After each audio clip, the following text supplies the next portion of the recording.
Hello friends, मेरा नाम है ज्योति और आज मैं आपको भारतीय काव्य शास्त्र का सबसे लास्ट टॉपिक कराने वाली हूँ। फिर इसके बाद हमारे भारतीय काव्य शास्त्र का जो सिलेबस है पूरा कंप्लीट हो जाएगा। फिर आपको इसके लिए और वीडियोस नहीं देखनी पड़ेगी। ओके, तो आज हम लास्ट टॉपिक करने वाले हैं क्योंकि अब हमारा सिलेबस जो है ख़त्म होने वाला है। ये लास्ट टॉपिक है। ओके, तो हमारे लास्ट टॉपिक का नाम है काव्य के भेद। काव्य के भेद, जिसमें हम दृश्य काव्य, श्रव्य काव्य, गद्य, पद ये सब देखते हैं। ये वही काव्य के भेद है कि आखिर काव्य कितने प्रकार के होते हैं, उसके भेद। तो काव्य का ना एक फेमस दोहा है जिसे श्लोक भी हम कह सकते हैं। क्या है? काव्येषु नाट्यम रम्य, यानी कि काव्य जो है वो नाटक है। नाटक कैसा? रम्य, जो मन को रमा दे, ऐसा नाटक है। क्या है? काव्य। ये काव्य के लिए सबसे फेमस है जो कि भरत मुनि द्वारा दिया गया है। और अगर आप पेपर में लिखेंगे ये दोहा, ये श्लोक, तो बहुत ही अच्छा इंप्रेशन जमेगा। आपके एग्जाम्पल एक उदाहरण के तौर पे बहुत ही अच्छा लगेगा। ओके फ्रेंड्स, तो चलिए पहले हम पढ़ते हैं कि काव्य के भेद हमें कौन कौन से पढ़ने हैं। काव्य के भेद में हमें दृश्य काव्य पढ़ना है। दृश्य काव्य के अंदर दो उसके अंग आते हैं, रूप आते हैं, रूपक और उपरूपक। फिर काव्य के भेद का सेकंड जो पार्ट है, पहले है दृश्य काव्य, फिर दूसरा है श्रव्य काव्य। श्रव्य यानी कि जो कानों से सुना जाता है। और कानों से सुनने वाला कौन सा है? पद्य यानी कि कविता। पद जो पंक्तियों में बंधी होती है, पद। गद्य जो कहानी की तरह होती है, गद्य। चंपू वो होती है जिसमें गद्य और पद दोनों मिक्स होती है, यानी कि उसमें कहानी टाइप के पैराग्राफ्स भी होंगे और कविता की तरह पंक्तियां भी होंगी। और प्रबंध एवं मुक्तक काव्य होते हैं। प्रबंध और मुक्तक वो होता है जैसे कि बड़े बड़े से नोवेल्स रच दिए जाते हैं, उन्हीं नोवेल्स में प्रबंध और मुक्तक आते हैं। ये हम आगे पढ़ेंगे। ओके फ्रेंड्स, तो चलिए काव्य में दो दृष्टि से देखे जाते हैं काव्य आखिर कितने प्रकार के होते हैं। एक स्वरूप की दृष्टि से देखा जाता है और दूसरा शैली की दृष्टि से। तो स्वरूप की दृष्टि से दो काव्य बनते हैं, दृश्य काव्य और श्रव्य काव्य।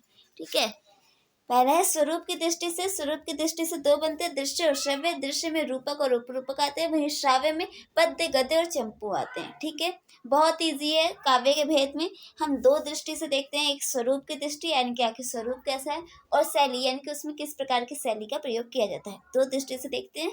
जो स्वरूप की दृष्टि से दो आते हैं, दृश्य काव्य, श्रव्य काव्य। दृश्य काव्य में भी दो आते हैं, रूपक और उपरूपक। फिर श्रव्य काव्य में तीन आते हैं उसके भेद, पद, गद और चंपू। पद पंक्तियां, गद्य पैराग्राफ टाइप, और चंपू में दोनों आ जाते हैं, पद और गद दोनों। वो चंपू मीन्स की मिक्सअप। ओके, तो दृश्य काव्य क्या होता है? चलिए दृश्य काव्य पढ़ते हैं, समझने की कोशिश करते हैं। जिस काव्य की रसानुभूति यानी कि रस की अनुभूति केवल श्रवण या पठन मात्र से नहीं, केवल सुनने और पढ़ने मात्र से नहीं हो, परंतु अभिनय आदि के देखने से हो। यानी कि हमने कोई नाटक देखा, कोई अपने हाथ पांव से, कोई इशारे करके, मुंह से बोल कर, अपने मुख पे भाव लाकर ऐसे दृश्य अगर वो उत्पन्न करता है तो वो दृश्य काव्य हो जाता है। कि आखिर देखने से हम उसे ग्रहण करते हैं, हमारे मन में रस की अनुभूति होती है, तो वो दृश्य काव्य कहता है। ठीक है ना। श्रव्य काव्य का रस स्वादन केवल पठित वर्ग ही कर सकता है। ये एक बहुत बड़ी बात है कि अगर हम दृश्य काव्य और श्रव्य काव्य में अगर अंतर करने बैठते हैं तो यहाँ पे हमें देखने को मिलता है कि जो श्रव्य काव्य है उसे केवल पठित वर्ग यानी कि जो पढ़ा लिखा वर्ग है, शिक्षित वर्ग है, केवल वही उसका स्वादन यानी कि उसका लाभ उठा सकता है। परंतु जो दृश्य काव्य है उसका रस स्वादन यानी कि उसको यूज, उसका देखना, उसका उपयोग करना, रस स्वादन पठित और अपठित दोनों वर्ग कर सकते हैं। यानी कि जो दृश्य काव्य, चाहे वो अनपढ़ हो चाहे शिक्षित हो, वो दोनों लोग देख सकते हैं। चाहे हम टीवी पे सीरियल देखें, जो टीवी पे सीरियल्स आता है वो भी एक तरह से नाटक ही होता है। फिर उसे चाहे वो अनपढ़ हो चाहे शिक्षित हो, दोनों प्रकार के लोग उस नाटक को देख सकते हैं। इसलिए दृश्य काव्य की एक बहुत अच्छी योग्यता है कि इसे सभी देख सकते हैं। चलिए आगे पढ़ते हैं। सुंतरा सुतरा ऐसे बोला जाता है। इसे भरत मुनि ने पांचवा वेद तक कहा है, जैसे कि नीचे के उदाहरण से स्पष्ट होता है। यानी कि जो नाटक है, ठीक है, जो दृश्य काव्य को पहले के टाइम पे और अभी के टाइम पे अगर देखा जाए तो नाटक कहा जाता है। ठीक है, नाटक कहा जाता है। और भरत मुनि ने इस नाटक के ऊपर अपना एक ग्रंथ लिखा, नाट्य शास्त्र। और उनका जो ग्रंथ है नाट्य शास्त्र, ये क्या कहलाया? पांचवा वेद कहलाया। मैं आपको इस लाइन का मतलब समझा रही हूँ कि भरत मुनि ने पांचवा वेद किसे कहा है। भरत मुनि ने पांचवा वेद उसी नाटक को कहा है। ठीक है, जिसके ऊपर उन्होंने अपना पूरा ग्रंथ लिखा है नाट्य शास्त्र। तो जैसे कि नीचे श्लोक है, न वेद व्यवहारो यम श्राव्य सूत्र जातिषु तस्माद सृजा परम वेदम पंचम सर्ववणिकम। तो ये जो है, इस दोहे का मतलब ये है कि ना व्यवहार में, ना श्राव्य सूत्र जातिषु, जो व्यवहार में नहीं है, जो श्राव्य में नहीं है, उसे सूत्र जाति यानी कि जो नीची जाति है वो अपने लिए इस्तेमाल नहीं कर सकती, यानी कि जो अशिक्षित वर्ग है वो प्रयोग नहीं कर सकता। लेकिन जो भरत मुनि ने, यानी कि तस्मात् सृजा परम वेदम पंचम सर्ववर्णिकम, यानी कि जो भरत मुनि ने जो अपना 5वां वेद रचा, अभी के टाइम पे हम सब लोग नाट्य शास्त्र को 5वां वेद मानते हैं। ठीक है, भरत मुनि ने वैसे ऐसा नहीं कहा है कि मेरा जो नाट्य शास्त्र 5वां वेद है, लेकिन हम सब अभी के टाइम पे उस नाट्य शास्त्र को 5वां वेद, वेदों की संख्या 4 है, लेकिन इंसानों ने ऐसा माना है, अभी के टाइम के जो आधुनिक कवि लोग आए हैं, ज्ञाता लोग आए हैं, विद्वान लोग आए हैं, उन्होंने भरत मुनि के नाट्य शास्त्र को 5वां वेद माना है। ठीक है, तो यहाँ पे वही कहा है कि पंचम वेद इन्होंने किसे माना है, नाट्य शास्त्र, जो कि नाटक है। क्योंकि नाटक क्या है, एक तरह से लोगों को ज्ञान देता है, तो इसलिए उन्होंने इसे 5वां वेद माना है, जो शिक्षित और अशिक्षित दोनों वर्गों तक पहुंचता है, शूद्र जाति तक भी पहुंचता है। चलिए अब आगे बढ़ते हैं। दृश्य काव्य के अंतर्गत रूपक और उपरूपक आते हैं, जिसमें रूपक के 10 और उपरूपक के 18 भेद होते हैं। ठीक है, हमने क्या पढ़ा कि स्वरूप की दृष्टि से 2 होते हैं, एक दृश्य काव्य और एक श्रव्य काव्य। तो अभी हम दृश्य काव्य के बारे में पढ़े कि आखिर दृश्य काव्य क्या होता है, जिसे देखने से सुनने से जो हमें रस की अनुभूति होती है, उसे दृश्य काव्य कहते हैं, जिसे अपठित और पठित दोनों वर्ग इस्तेमाल कर सकते हैं, दोनों उसका लाभ उठा सकते हैं। और इस दृश्य काव्य के 2 भेद हैं। ठीक है, एक है उपरूपक और रूपक। ठीक है, तो इसके 2 भेद हो गए, रूपक उपरूपक। तो रूपक के अंदर भी इसके कई भेद है। इसमें रूपक के कितने भेद है, 10 भेद है, 10 अंग है, और उपरूपक के 18 भेद यानी कि 18 अंग है। ठीक है, चलिए मैंने इसका एक डायग्राम भी बनाया है, एक बार डायग्राम देख लेते हैं। इसका डायग्राम कैसे है, चलिए देखते हैं। सबसे ऊपर क्या लिखा है, काव्य के रूप, यानी कि हम काव्य के रूप पढ़ रहे हैं, चैप्टर, हमारा चैप्टर का नाम है। इसके 2 भेद है, दृश्य काव्य और श्रव्य काव्य। ठीक है, जो कि मैंने आपको बताया। दृश्य काव्य के 2 इसके अंदर भेद रहते हैं, रूपक और उपरूपक। वैसे जो दृश्य काव्य है, पहले के टाइम पे जो दृश्य काव्य यानी कि जो नाटक था, वो बहुत ही अलग तरीके से था। उसमें धीरोदत्त, धीरो ललित, कई प्रकार के नायकों का वर्णन देखने को मिलता है। लेकिन आज के टाइम पे क्या है ना, कि हमारा जो सीरियल नाटक जो हमारा चलता है, रंगमंच चलता है, इसमें नाटक के जो रोल पहले वाला था, उसके जो अंग थे, वो सब आज के टाइम पे सब चेंज हो गया है। क्योंकि ये बीच में पाश्चात्य काव्य शास्त्र से थोड़ा प्रभावित हुआ, तो नाटक में थोड़ा अंतर हमें देखने को मिलता है। तो इसलिए नाटक का जो हम डायग्राम बनाते हैं, हम उसमें नाटक के बारे में ज़्यादा एक्सप्लेन नहीं कर पाते, क्योंकि पहले का नाटक दूसरा था, और हम पहले वाले, चूँकि हम भारतीय काव्य शास्त्र पढ़े हैं, क्योंकि भारत का जो प्राचीन काव्य शास्त्र था, इसलिए हम नाटक का ज़्यादा इसमें एक्सप्लेन नहीं करते हैं, क्योंकि हमें उसके बारे में ज़्यादा नॉलेज है ही नहीं। हमें इस टाइम के नाटक की ज़्यादा नॉलेज है, इसलिए हम आज के टाइम के नाटक के बारे में बताएंगे। लेकिन अभी हमें पिछला वाला यानी कि पुराना वाला नाट्य शास्त्र पढ़ना है। तो फिर इसके बाद हमारा श्रव्य काव्य आता है। श्रव्य काव्य जो कि आज के टाइम पे प्रचलन में है, इसलिए हम उसे ज़्यादा महत्व देते हैं। ठीक है, तो श्रव्य काव्य के 3 भेद है, पद है, गद्य है और मिश्र काव्य। मिश्र वही है चंपू, जिसे हम चंपू कहेंगे। तो पद्य में कौन कौन से हैं, पद आपको बताया था पंक्तियों में, जिसे पद में कौन कौन से, प्रबंध काव्य तथा मुक्तक काव्य। अब प्रबंध काव्य के अंदर भी 2 भेद आ गए, महाकाव्य तथा खंड काव्य। और मुक्तक काव्य में 2 भेद आ जाते। मुक्तक काव्य देखिए, प्रबंध काव्य में भी 2 भेद आ गए, मुक्तक काव्य में भी 2 भेद आ गए। मुक्तक काव्य के 2 भेद कौन से, पाठ्य तथा प्रगीण, जिसे नीति, श्रृंगार आदि इत्यादि नामों से जाना जाता है। फिर उसके बाद गद्य में कौन कौन सा रहते हैं, उपन्यास, कहानी, जीवनी, निबंध, पत्र, गद्य काव्य। ये सब क्या है कि हमारे आज के टाइम पे प्रचलन में है, इसलिए हम इसे थोड़ा इंपॉर्टेंस दे देते हैं। फिर मिश्र काव्य, जिसे चंपू कहते हैं, जिसमें गद्य और पद दोनों, जिससे पंक्तियाँ भी होती है, पैराग्राफ भी होते हैं। ठीक है, और जो डायग्राम होता है वो समझने में थोड़ी आसानी करता है, इसलिए डायग्राम थोड़ा मैं समझा दिया। चलिए अब नेक्स्ट पढ़ते हैं कि रूपक के हमारे पास 10 भेद है। 10 भेद है, पहले हम पढ़ लेते हैं, फिर मैं इसको एक्सप्लेन करवाती हूँ। चलिए, तो रूपक के 10 भेद है, नाटक, प्रकरण, भान, प्रहसन, उत्तम, डिम, व्यायोम, समवकार, अंक और ईहा, मृग। ये हमने ये रूपक के क्या है 10 भेद हैं। ये पहले के टाइम के जो नाटक रचे जाते थे उसमें हमें ये सब अंग देखने को मिलते हैं, क्योंकि रूपक के ये 10 अंग है जो हमें पहले के नाटक में देखने को मिलते थे। लेकिन आज के टाइम के नाटक में इन सब की जो महत्व था, इन सब की जो इम्पोर्टेंस है, वो सब आज के टाइम पे खत्म है, क्योंकि पाश्चात्य काव्य शास्त्र से प्रभावित है। इसलिए हमें आज के समय का जो नाटक देखने को मिलता है वो थोड़ा और अधिक विकसित और विकासशील हमें देखने को मिलता है। फिर उपरूपक के 18 भेद हैं, एक्सप्लेन करूंगी, नेक्स्ट पेज पे है। चलिए पहले ये पढ़ लेते हैं। उपरूपक के 18 भेद हैं, जिसमें है नायिका, त्रोटक, गोष्ठी, सटक, नायक रासक, प्रस्थानक, उल्लालक, काव्य रासक, पेखन, संलापक, श्रीगदित, शिल्पक, विलासिक, दुर्मलिका और प्रवणिका, हलीस और भनिका। ठीक है, चलिए अब नेक्स्ट पेज चलते हैं। फिर आप मेरे को बोलोगे कि मैंने आपको पूरा नहीं पढ़ाया। फिर नाटक के हमने यहाँ पे 10 भेद की बात की। नाटक का जो रूपक है, रूपक के 10 अंग हैं, उस हम 10 अंगों को एक बार पहले एक्सप्लेन कर लेते हैं। वैसे हमें इसे याद करना पड़ेगा, क्योंकि हमें पेपर में जब तक हम ये डालेंगे नहीं, क्योंकि हमें आज के टाइम पे इसके ज़्यादा एग्जाम्पल देखने को मिलते हैं नहीं, तो हमें जो पहले वाला है हमें वही थोड़ा अच्छे से याद करना पड़ेगा। चलिए पढ़ते हैं नाटक, जो कि रूपक का सबसे पहला भेद हम कह रहे हैं। तो इसमें क्या है कि रूपक के 10 भेदों में नाटक का सर्वाधिक महत्व था। ठीक है, कि रूपक के अगर हम 10 भेद देखते हैं तो उसमें सबसे ज़्यादा महत्व किसका है? नाटक जो कि उसका पहला अंग है। नाट्य शास्त्र के नियम इसीलिए प्रधानता बनाए गए थे। ठीक है, जो नाट्य शास्त्र भरत मुनि का ग्रंथ है नाट्य शास्त्र, उसमें मुख्यतः इसी के जो कि रूपक का पहला भाग है, पहला अंग है, पहला भेद है, इसी के लिए ज़्यादातर नियम बनाए गए हमें नाट्य शास्त्र में देखने को मिलते हैं। इसकी परिभाषा सूत्र रूप में है, क्या है?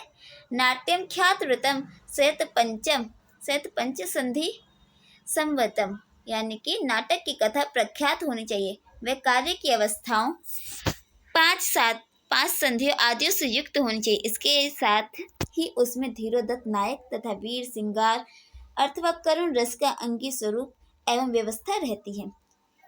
तो इसका मीनिंग क्या है कि नाट्य जो कि हमारा रूपक का पहला है, ठीक है, क्योंकि दृश्य काव्य, हमें दृश्य काव्य को यहाँ पे एक्सप्लेन करना है, तो आप थोड़ा समझने की कोशिश कीजिएगा कि आखिर दृश्य काव्य को यहाँ पे कैसे एक्सप्लेन किया जा रहा है। कि दृश्य काव्य के 2 भेद है, ठीक है, रूपक है, उपरूपक है। ठीक है, अब रूपक में सबसे ज़्यादा जो महत्व किसे दिया जा रहा है? नाटक को, यानी कि जो नाटक ग्रंथों में लिखे जाते हैं उन्हें नाटक के रूप में उसको दृश्य में ढाल के दर्शकों को दिखाना, इसलिए उसे नाटक कहा गया था, क्योंकि उसे दृश्य जो है दिखाने, उसे प्रस्तुत करने हैं आंगिक चेष्टाओं द्वारा, बोली द्वारा, वेशभूषा तथा आदि चीज़ों की सहायता से उसे दृश्य काव्य क्या है, एक पर्दे के ऊपर प्रस्तुत करने, ताकि अन्य जो दर्शक वो देख सके, इसलिए इसे नाटक कहा गया। और नाटक क्या, जो लोगों को प्रभावित कर सके, तो इसे क्या कहा गया है कि नाटकम ख्यातवम स्वतः पंच संधि संवितम, यानी कि नाटक की कथा ऐसी होनी चाहिए जो कि प्रख्यात हो, जैसे कि रामायण हो गए। रामायण क्या है, एक तरह से अगर हम उसका नाटक बनाने चलते हैं तो क्या है, एक प्रसिद्ध है। अब देख लीजिए कि मैं भी क्या पढ़ा रही हूँ, भारत दूरदर्शा पढ़ा रही हूँ, तो भारत दूरदर्शा जो नाटक है वो एक प्रख्यात नाटक है। अगर हम उसको नाटक के रूप में लोगों की सहायता से उसे अगर हम चित्र में प्रस्तुत करने की कोशिश करेंगे तो क्या हो जाएगा, ये एक प्रख्यात कहानी हो जाएगी। उसका जो कार्य होगा बहुत ही उत्तम होगा, क्योंकि वो देश के कल्याण के कार्य से है। इसकी जो अवस्थाएं हैं, इसमें संधियाँ होंगी, यानी कि लोग जुड़ेंगे, आपस में मिलेंगे, तो कहानी जो है आगे बढ़ेगी, क्योंकि इसमें सिर्फ एक अकेला कैरेक्टर नहीं होगा, साथ में और भी कई ढेर सारे कैरेक्टर्स होंगे। ओके, तो ये क्या है कि 5 संधियों से युक्त होनी चाहिए।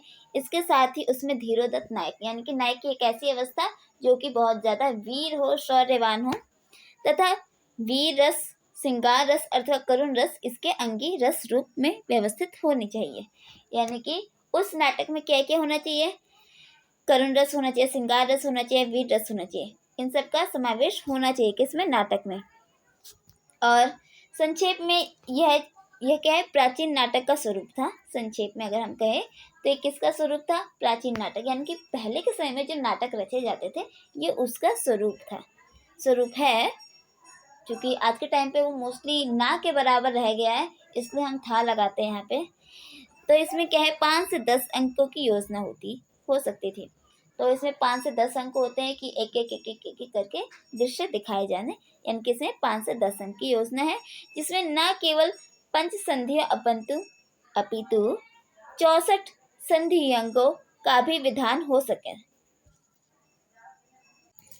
तो फ्रेंड्स, इस लाइन का मतलब क्या हुआ कि जिसमें ना केवल 5 संधियों का योग हो, यानी कि 5 संधियों का उसमें केवल योग नहीं होना चाहिए, उसमें साथ ही क्या होना चाहिए, 64 संध्यांगों का भी योग होना चाहिए।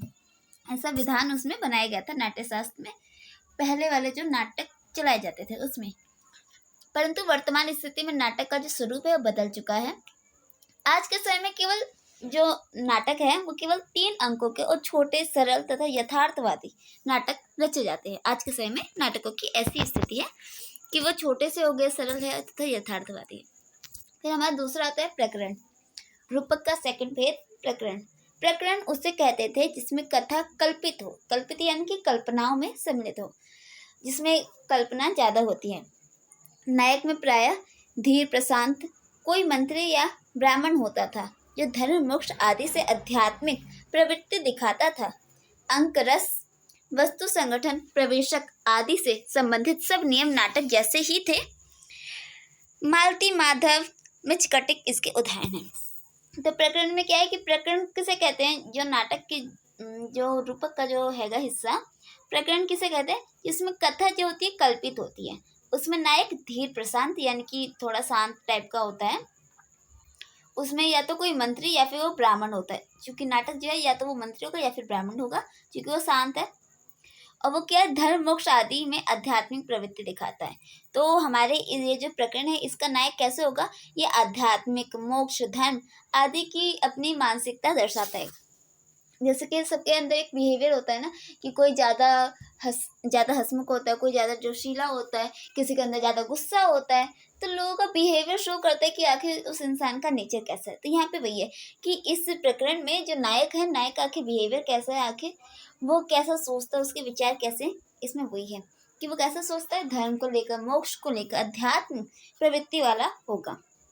तो इसके हमें अगर उदाहरण देखें तो उदाहरण में क्या क्या है, उदाहरण में मालती माधव जो कि एक नाटक ही है, मालती माधव, मिचकटिक, ये इसके उदाहरण हैं। फिर तीसरा है भांड। यह भी एक अंक का पात्री रूपक था, यानी कि अभी के टाइम पे इसका प्रयोग हम नहीं करते हैं। अभी के टाइम में नाटकों का इनका प्रयोग नहीं किया जाता है, पहले के टाइम पे प्रयोग में लाया जाता था। तो भांड जो भी ये क्या है, ये एक नाटक का ही अंग है। तो इसमें क्या है, ये एक अंक यानी कि सिर्फ एक ही दृश्य वाला होता है, एकांकी होता है। इसमें केवल एक पात्री रूपक होता है, यानी कि सिर्फ इसमें एक पात्र होता है, जिसमें आकाश भाषित के रूप में एक पात्र प्राय कोई विट या चतुर व्यक्ति धूर्त चरित्र आदि हास्य व्यंग्य का कल्पित विषय प्रस्तुत करता है। क्या कि इसमें एक व्यक्ति, एक पात्र कैसा अपना रूप प्रस्तुत करता है, जो चतुर हो, धूर्त हो, ऐसा चरित्र वो अपना प्रस्तुत करता है। भाण यहाँ पे क्या, एक तरह से कैरेक्टर समझ लीजिए कि यहाँ पे एक कैरेक्टर है जो कि कहानी के अंदर एक कैरेक्टर रहता है। और वो कैसा होता है, धूर्त होगा, चतुर होगा और थोड़ा एकदम शैतान खोपड़ी जिसे कहते हैं ऐसा होगा। या फिर वो हास्य व्यंग्य का कल्पित विषय प्रस्तुत करेगा, या फिर वो पूरी कहानी, पूरे नाटक में एक तरह से हंसी वाला रोल कैरेक्टर प्ले करेगा। इसमें मुख्य तथा निर्वहन 2 ही संधियों की योजना मानी जाती है, यानी कि इसमें क्या है, 2 संधियों की योजना मानी जाती है। हिंदी में भारतेंदु जी का जो नाटक है विशेष्य विषमो धाम, इसका उदाहरण है। ओके फ्रेंड्स, चलिए भान के बाद अगला चलते हैं।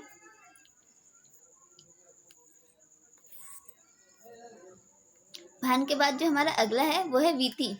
वीथी क्या होती है, वीथी एक अंक यानी कि एक अंक वाला कल्पित प्रसंग यानी कि कल्पनाओं वाला। इसमें श्रृंगार रस प्रमुख होता है। प्रधानता इसमें केवल 2 से 3 पात्रों की होती है। केवल मुख्य या निर्वहन 2 संधियों तक कौशिक वृत्ति की ये वीथी होती है। तो कैसी होती है, इसमें 2 संधियां होती हैं बस और कौशिकी वृत्ति होती है, ठीक है, ये वीथी होती है। फिर व्यायोग क्या होता है, ये एक अंक जिसमें सिर्फ एक ही दिन की कथा रहेगी। इसमें वीर रस की प्रधानता होगी। स्त्री पात्रों का प्राय अभाव, अभाव यानी कि एकदम गायब रहना, कि स्त्री पात्र एकदम ना के बराबर होगी। युद्ध का वर्णन रहेगा। ऐतिहासिक तथा पौराणिक कथा, मुख्य प्रतिमुख तथा निर्वहन, केवल 3 संधियां होंगी। इसमें क्या होगा, ऐतिहासिक पात्र होंगे, पौराणिक कथाएं होंगी, इसमें मुख्य प्रतिमुख यानी कि मुख से हाव भाव, निर्वहन।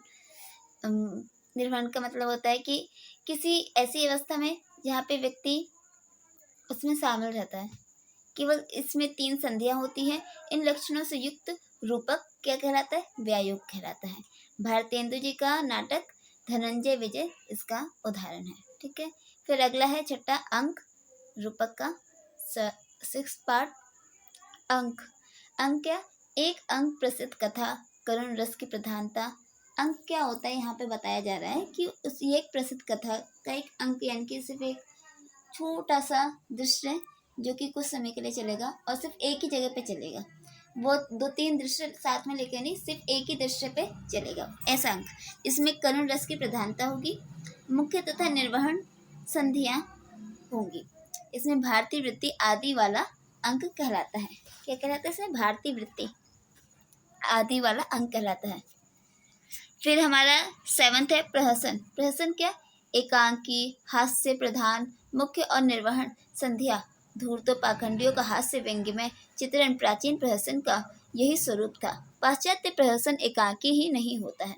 तो प्रहसन यहाँ पे क्या बताया गया है, प्रहसन क्या होता है, एकांकी मीन्स की जो केवल एक अंक वाला, जो एक ही जगह पे चलेगा, वो उसमें ज़्यादा दृश्य चेंज नहीं होंगे, वो एकांकी। इसमें क्या हो गया, हास्य रस प्रधान होगा। मुख्य, मुख्य क्या होगा, निर्वहन संधियां होंगी। धूर्त पाखंडियों का हास्य व्यंग में, यानी कि जो धूर्त यानी कि खलनायक, जो विलन का जो रोल प्ले कर रहा होगा, उसका हंसी प्रपंच, जो हंसी प्रपंच रचते हैं तो उसमें हंसते हैं, वैसा चित्रण होगा। प्राचीन प्रहसन का यही स्वरूप था। जो प्राचीन प्रहसन हम देखने को मिलता है उसका यही स्वरूप था। पाश्चात्य प्रहसन यानी कि पाश्चात्य, मैंने आपको बताया कि हमारा जो नाटक है वो पाश्चात्य काव्य शास्त्र से प्रभावित हुआ।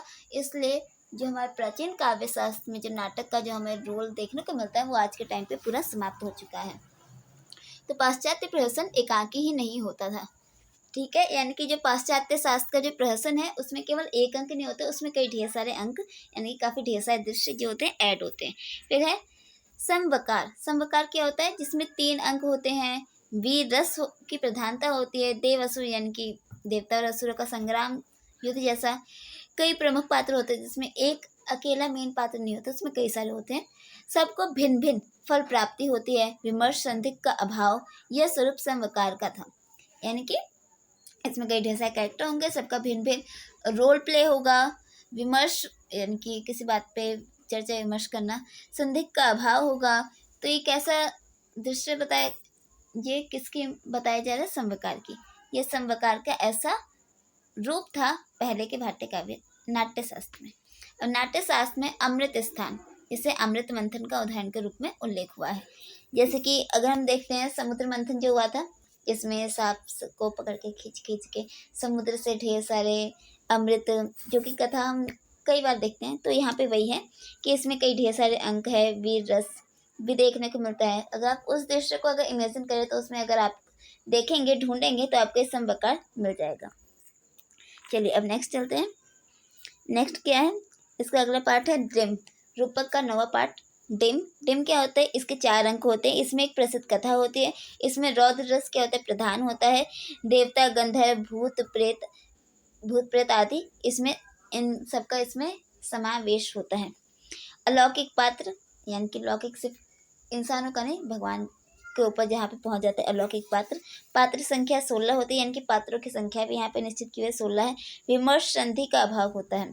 माया होती है। इंद्रजाल, जादू टोटका, युद्ध क्रोध आदि चेष्टाएं, क्रिया व्यापार से युक्त, जिसे डिम कहते हैं। तो डिम की यहाँ पे विशेषता बताई गई कि डिम में क्या क्या होता है। फिर इसके बाद है ईहा मृग। ईहा मृग में क्या होता है, ईहा मृग में 4 अंक होते हैं, जिसमें श्रृंगार रस प्रधान होता है। इतिहास और कल्पना की मिश्रित कथा होती है। इसमें नायक क्या होता है, धीरोदत्त होता है, यानी कि शौर्यवान होता है। प्रतिनायक से संघर्ष, यानी कि जो खलनायक हो गया उससे संघर्ष आदि की योजना होती है कि उससे लड़के अपनी प्रियतम को छुड़ाना हो, जाने क्या क्या। ठीक है। फिर हमारा उपरूपक आ जाता है। उपरूपक के भेद है, चलिए उपरूपक के भेद पढ़ लेते हैं, फिर हम जल्दी से अपना श्रव्य काव्य कंप्लीट करके अपना काव्य शास्त्र का लास्ट और आखिरी टॉपिक खत्म करते हैं। चलिए उपरूपक, इसमें है सबसे पहला नाटिका। नाटिका, इसमें 4 अंक होते हैं। नायक प्रख्यात तथा और धीर ललित होता है, ठीक है। धीर ललित यानी कि थोड़ा प्रेम वाला होता है। तथा इसका अंगिरस श्रृंगार होता है। इसका अंगिरस क्या होता है, क्योंकि नायक है इसमें एक रस जो होता है मेन होता है, ठीक है। या तो उसमें वीर रस की प्रधानता होगी, रौद्र रस, हास्य रस, श्रृंगार रस, किसी एक रस की उसमें प्रधानता होगी। तो यहाँ पे वही है कि इसका जो मुख्य रस है कौन सा, श्रृंगार रस है। पात्रों में स्त्रियों की संख्या अभिन्न यानी कि बहुत अजीब ऊपर नीचे हो सकती है। किसी में कौश की वृत्ति का सहारा लिया जाता है। इसमें नायिका राजवंश से संबंध नृपवंशजा होती है तथा समय की गति के साथ वह प्रगल्भा वर्ग में प्रवेश करती है। यानी कि जो नायिका की स्थिति है यहाँ पे पहले तो राजा के वंश से होते हैं, फिर वो धीरे धीरे समय व परिस्थितियों के अनुसार वो धीरे धीरे अपनी कहानी में आगे बढ़ के कभी अच्छी परिस्थिति कभी खराब परिस्थिति में प्रवेश कर जाती है, ठीक है। फिर उसके बाद है सेकंड टोटक। टोटक में क्या है, टोटक में विदूषक और उपस्थिति आवश्यक है, ठीक है। टोटक में क्या है, विदूषक की उपस्थिति। विदूषक कौन हो गया कि हंसाने वाला, शायद से हंसाने वाला ही होता है। उसकी स्थिति उसकी उपस्थिति आवश्यक है। इसमें 9 अंक होते हैं। इसके क्या होते हैं, 9 अंक होते हैं। श्रृंगार रस इसमें प्रधान होता है। इसकी वस्तु में लौकिक और अलौकिक तत्वों का सम्मिश्रण रहता है, ठीक है।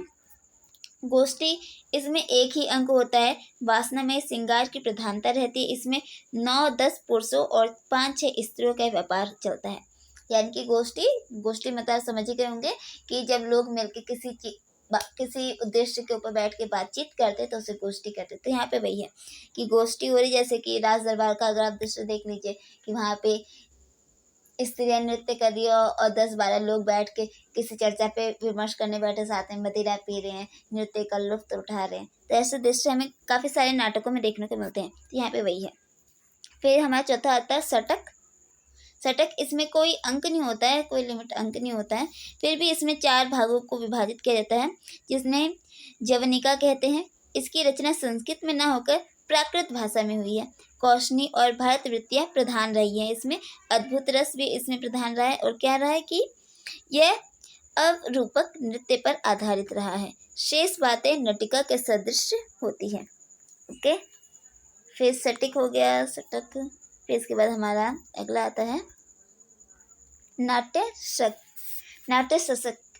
ये क्या है, ये 1 अंक का होता है। इसमें नायक क्या होता है, उदात्त यानी कि धीरोदात्त नाटक होता है तथा हास्य रस की इसमें प्रधानता होती है। फिर हमारा छठा है प्रस्थानक। इसमें 2 अंक और 10 नायक होते हैं, ठीक है। इसमें 2 अंक रहेंगे यानी कि 2 दृश्य टाइप रहेंगे और इसमें 10 नायक होंगे। नायिका दासी होगी। कौशिकी और भारतीय वृत्ति का इसमें प्रयोग होता है। फिर उसके बाद है उल्लाप पे, इसमें 1 अंक होता है। कथा दिव्य यानी कि दैवीय होती है। नायक धीरोदत्त, 4 नायिका, हास्य, करुण रस, श्रृंगार रस आदि प्रधान होते हैं, ठीक है। फिर 8वां है क्या है, काव्य। इसमें 1 अंक होता है और हास्य रस होता है, ठीक है। गीतों की अधिकता होती है यानी कि इसमें ज़्यादा गीत गाएंगे कैरेक्टर्स। मुख्य प्रतिमुख और निर्वहन संधियाँ होती हैं। फिर इसके बाद 9वां रासक। इसमें 1 अंक होता है। इसमें पात्रों की संख्या 5, 3 संधियाँ, कई भाषाएं, कौशिकी तथा भारतीय वृत्ति। नायिका प्रसिद्ध और नायक मुख्य होता है। नायक क्या होता है, मूर्ख होता है, ठीक है। फिर 10वां है प्रखंड। इसमें 1 ही अंक होता है और सूत्रधार कुछ नहीं होता। सूत्रधार यानी कि जो कहानी को आगे लेके खींच के ले चलें। और इसमें नांदी प्ररोचन नेपथ्य से पढ़े जाते हैं, यानी कि इसमें धीरे धीरे कहानी जो है कि आगे बढ़ती है। फिर 11वां है संलापक। इसमें 3 या 4 अंक होते हैं। नायक पाखंडी मीन्स कि बैड कैरेक्टर होता है। भारतीय और कौशिकी वृत्ति का अभाव रहता है। श्रृंगार तथा करुण रस का प्रयोजन मीन्स प्रधान होते हैं। युद्ध प्रेम के दृश्यों की बहुलता होती है। युद्ध की, प्रेम की, इन सभी दृश्यों की बहुलता होती है यानी कि ज़्यादा होते हैं। श्री गद्दित, इसमें 1 अंक का प्रसिद्ध कथा होती है कि 1 अंक इसमें ज़्यादा मेन रहता है। नायक धीरोदत्त और नायिका प्रख्यात होती है। भारतीय वृत्ति की प्रधानता रहती है, ठीक है। फिर उसके बाद हमारा 13वां जो इसका पार्ट है, जो कि इसमें 18, जल्दी जल्दी खत्म करते हैं। शिल्पक। इसमें जो 13 पार्ट है उपरूपक का 13वां भेद। इसमें 4 अंक, 4 वृत्तें तथा हास्य और शांत रस के अतिरिक्त शेष रसों की उपस्थिति होती है। नायक ब्राह्मण होता है तथा मरघट आदि का वर्णन किया जाता है इसमें। फिर चौथा है विलासिका। यह एक अंक का श्रृंगार बहुल गुणहीन नायक से युक्त उपरूपक होता है। ठीक है, श्रृंगार उसमें होता है बहुल तथा गुणहीन, यानी कि उसके अंदर गुण नहीं होते।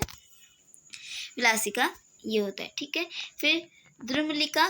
इसमें 4 अंक होते हैं, जिसमें पहले अंक में विट की कीड़ा, दूसरे में विदूषक का विलास, तीसरे में पीठ मर्द का विलास तथा चौथे में नागरिकों की कीड़ा रहती है। इसमें प्रथम पात्र ऋतु होते हैं पर नायक निम्न जाति का होता है। ठीक है, कि इसमें नायक जो है निम्न जातियों का होगा। फिर हमारा 16वां आ जाता है प्रकरणिका। इसमें नायक व्यापारी होता है तथा शेष बातों में यह प्रकरण के सदृश होता है। फिर हलीश। हलीश का क्या है? हलीश, इसमें एक ही अंक होता है, स्त्रियों की संख्या 10 तक होती है और एक उदात्त वचन बोलने वाला पुरुष रहता है, मीन्स कि अच्छे वचन बोलने वाला पुरुष रहता है जो लोगों को समय समय पर नैतिक शिक्षा दे। इसमें विभिन्न प्रकार की ताल तथा संगीत विधान विद्यमान रहते हैं, यानी कि चूंकि वो गीत गाएगा, लोगों को नैतिक शिक्षा देगा, तो वो बीच बीच में गीत गाएगा, दोहों की वाली बोली में गाएगा, तो उसमें गीत और संगीत विद्यमान रहता है। भनिका 18वां पार्ट है इसमें भनिका। इसमें 1 अंक होता है और इसमें नायक क्या होता है? मंदमती, यानी कि उसकी बुद्धि जो होती कम होती है। नायिका उद्दत और प्रगल्भा होती है। मुख्य निर्वहन संधियों के साथ भारतीय कौशिकी वृत्ति में इसका प्रयोग होता है। ठीक है फ्रेंड्स, तो यहाँ पे हमारा दृश्य काव्य समाप्त होता है। फिर हम करेंगे यहाँ पे श्रव्य काव्य। श्रव्य काव्य दृश्य काव्य से ज़्यादा ईजी है। ठीक है, बस आपको इसमें हल्का सा फोकस, फिर आपका श्रव्य काव्य कंप्लीट हो जाएगा। तो श्रव्य काव्य क्या होता है? श्रव्य काव्य शब्दों के स्रोतों एवं पाठकों के हृदय में रस का संचार करता है। किसके द्वारा? शब्दों के द्वारा। ठीक है, अर्थात जिस काव्य का आनंद श्रवण करने या पठन करने से होता है उसे श्रव्य काव्य कहते हैं। इसके 2 भेद है, प्रबंध काव्य तथा मुक्त काव्य। ठीक है, मैंने आपको बताए थे। अब प्रबंध काव्य क्या होता है? प्रबंध काव्य जिसमें कथा शुरू से लेकर अंत तक क्रमबद्ध रूप में चलती रहती है। क्रमबद्ध यानी कि एक दूसरे से अटैच होते हैं। जैसे कि रामायण देख लीजिए, रामचरितमानस, कि उसमें पहले एक कहानी खत्म होती है, फिर उसके बाद दूसरी कहानी शुरू होती है, राम का जन्म होता है, फिर आगे वो शिक्षा के लिए जाते हैं, फिर सीता स्वयंवर होता है, फिर वनवास होता है, फिर लंका दहन होता है, फिर सीता राम वापस आते हैं। तो ऐसे उनकी कहानी जो है एक एक करके धीरे धीरे चलती रहती है क्रमबद्ध रूप में। छंद एक दूसरे से जुड़े होते हैं, क्योंकि ये जो प्रबंध काव्य है ये क्या है? श्रव्य काव्य का पद वाला हैगा। ठीक है, इसमें पंक्तियों में होगा, जाहिर सी बात है। तो वही है कि इसके छंद पंक्तियाँ ही होती हैं। ठीक है, वो पंक्तियाँ, पद्य, काव्य, सब छंद ये सब एक ही में आता है। ठीक है, तो छंद क्या होते हैं? इनके एक दूसरे से जुड़े होते हैं। कथा का क्रम बीच में कहीं नहीं टूटता है। प्राचीन कथा को आधार बनाया जाता है। गौण कथाएं भी इसमें कहीं ना कहीं शामिल होती हैं। और इसके उदाहरण अगर हम देखते हैं तो इसके उदाहरण में हमें तुलसीदास जी का द्वारा रचित रामचरितमानस, मैथिली शरण गुप्त द्वारा रचित जयद्रथ वध देखने को हमें मिलता है। अब प्रबंध काव्य के 2 भेद माने गए हैं, एक महाकाव्य तथा खंड काव्य। महाकाव्य वो होता है जो महान होता है, खंड काव्य वो होता है जो खंडों में विभाजित होता है। ठीक है, महाकाव्य, चलिए महाकाव्य की विशेषता पढ़ लेते हैं। किसी एक विशेष महापुरुष के समस्त जीवन वृत्त के आधार पर की गई रचना को महाकाव्य कहते हैं। जैसे कि राम जी की पूरी लाइफ स्टोरी आ जाती है रामायण में, तो वो क्या हो गया? एक तरह से महाकाव्य हो गया। तो यहाँ पे हमने क्या पढ़ा कि एक विशेष महापुरुष के समस्त जीवन वृत्त, यानी कि उसका पूरा जीवन जो चक्र है उसके आधार पर कोई रचना की जाती है तो वो महाकाव्य कहलाते हैं, जिसमें धर्म, अर्थ, काम और मोक्ष इन 4 पदार्थों में किसी एक पदार्थ की प्राप्ति का प्रयोजन होता है। इसमें नायक का चरित्र सर्वांगीण धीरोदत्त होना चाहिए, परम आवश्यक है। ऐसा न करने से नायक के आदर्श स्वरूप की रचना नहीं हो सकती। इसमें श्रृंगार, वीर और शांत रसों की प्रधानता होती है तथा यथा स्थान समस्त रसों का सुंदर समावेश होता है। तो आपको समझ में आया कि महाकाव्य क्या होता है? इसमें सारी विशेषता लिखी हुई है कि जो हमारी कहानी का, हमारी स्टोरी का जो नायक है उसका जो चरित्र है वो सबसे ज़्यादा उत्तम होना चाहिए। उसमें श्रृंगार, वीर रस, शांत रस की प्रधानता होनी चाहिए। उसका कैरेक्टर ऐसा होना चाहिए जो आदर्शवादी, एक आदर्श स्वरूप जैसा हो। ठीक है, तो ये क्या है? महाकाव्य के जो नायक है उसकी सारी विशेषताएं हैं। चलिए आगे पढ़ते हैं। जिसमें विविध छंदों तथा अलंकारों के अस्तित्व के साथ ही ध्वनि गुणीभूत व्यंग की प्रधानता हो। यानी कि जो काव्य लिखा जा रहा है महाकाव्य, उसमें क्या क्या होना चाहिए, उसमें छंद होना चाहिए, अलंकार होना चाहिए, साथ ही उसका अस्तित्व कैसा होना चाहिए, ध्वनि के साथ। यानी कि अगर उसे हम गाने की कोशिश करें तो वो गीतात्मक लय में हो। साथ में उसके में व्यंग भी होना चाहिए कि आखिर उसने ऐसा किया तो क्यों किया, जैसे कि राम ने सीता को छोड़ा तो क्यों छोड़ा, और भी जाने कई सारे। फिर काव्य सर्ग या अनुवाक बंध शैली पर न्यूनतम 8 सर्ग और भूरितम 15 सर्ग से अधिक नहीं होना चाहिए।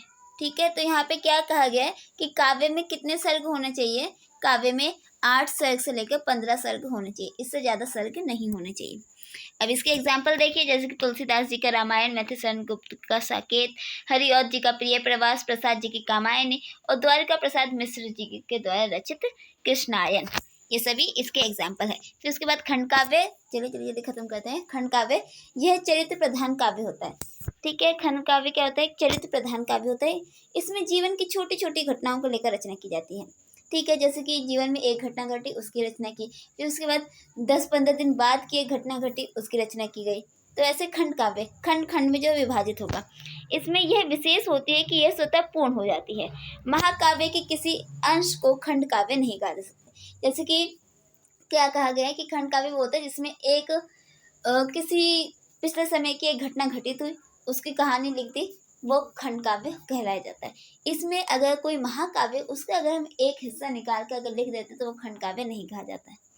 अब आचार्य विश्वनाथ जी अपने ग्रंथ साहित्य दर्पण में क्या लिखते हैं, खंड काव्यम भेवित काव्यस्य कदेश अनुसारी च, अर्थात खंड काव्य एक देश या अंश के आजकल की भाषा में एक प्रधान घटना का अनुसरण करता है। यानी कि खंड काव्य क्या होता है कि किसी एक टाइम पीरियड को शो करता है, अपनी भाषा के द्वारा शो करता है, और उस प्रधान, जैसे कि बहुत समय पहले कोई घटना घटी, उसको काव्य में लिख दिया, तो वो क्या एक तरह से खंड काव्य। उसकी पूरी स्टोरी हमें नहीं पता, लेकिन कहीं ना कहीं हमें उसका एक हिस्सा पता है जिसे हम आज भी याद करते हैं। तो क्या है, एक तरह से हमें उस घटना का अनुसरण यानी कि उसे याद कराती है। अब इसकी विशेषता क्या है कि इसका जो क्षेत्र होता है सीमित होता है, अर्थात कथा जो होती है 7 या 7 से कम सर्गों में होती है। जैसे कि आपने यशोधरा, क्योंकि मैंने पढ़ाई तो है नहीं, क्योंकि वो पिछले सेमेस्टर में थी, तो यशोधरा जो काव्य ग्रंथ है वो खंड काव्य है। उसमें यशोधरा जो कि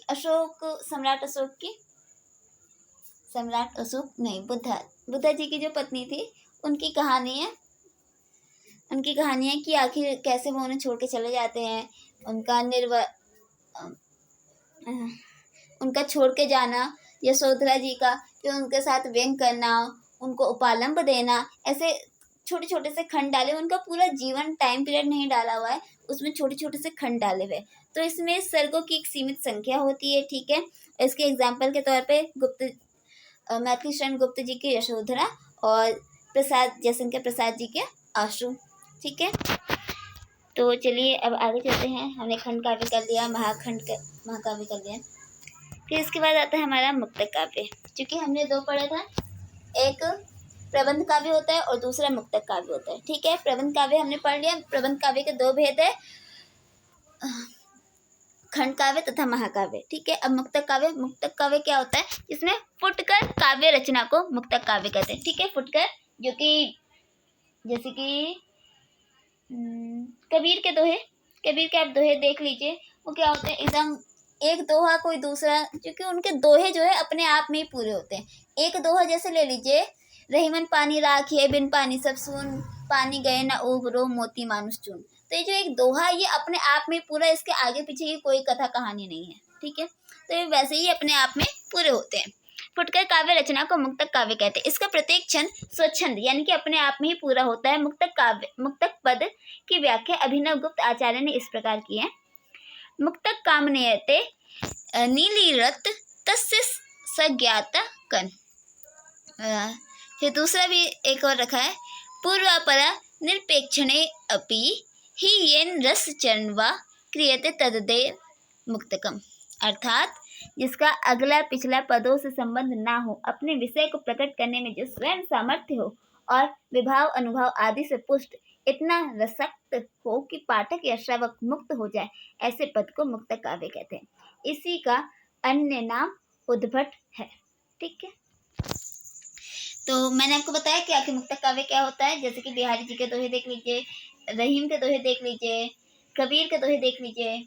ठीक है, अब मुक्त काव्य के जो उदाहरण है देखिए, सूरसागर के सूर, बिहारी सतसई जो कि बिहारी जी के द्वारा लिखी गई है, और रहीम जी की रहीम दोहावली, ये सब इसी के एग्जाम्पल है।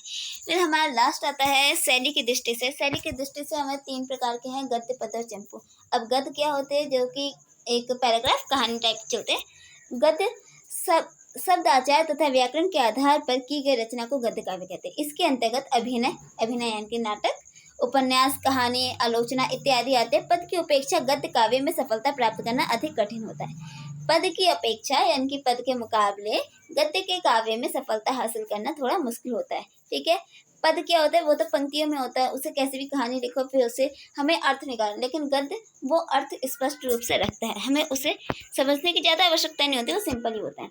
इसलिए गद्य में थोड़ा मुश्किल होता है कहानी को रखना। इसलिए कहा भी गया है, गद्य कविना निष्क वदंती, अर्थात गद्य काव्य कवियों को निष्क यानी कि कसौटी है। गद्य काव्य कवियों की क्या, कवि जो कि कविता रचता है उसकी क्या कसौटी है, गद्य काव्य। फिर पद्य काव्य के बारे में पढ़ते हैं। पिंगल शास्त्र आपको मैं बता दूं कि पिंगल एक मुनि थे जिन्होंने पिंडल यानी कि छंदों की रचना के बारे में कहा था। छंद जो हमारे छंद होते हैं जिसमें मात्रा, वर्ण, शब्द सब कुछ गिन के डाले जाते हैं, तो पद में वही होता है, चूंकि पंक्तियां हैं उसमें मात्राएं, वर्ण और उसके अंदर यति, गति सब कुछ गिन के डाला जाता है, तो इसलिए उसको हम पद कहते हैं। और यहाँ पे वही कहा गया है, पद के एकदम स्टार्टिंग में ये शब्द डाला गया है, पिंडल शास्त्र, यानी कि ये जो पिंगल शास्त्र जो कि छंदों के लिए, जो कि कविता के लिए जो नियम बनाए जाते हैं वो पिंगल शास्त्र में है के नियमों से बद्ध रचना को पद्य कहते हैं। ठीक है, अविचीन कविगण पिंगल के नियमों की उपेक्षा करके एक प्रकार का लयात्मक छंदों यानी कि स्वच्छंद छंदों की रचना करने लगे हैं।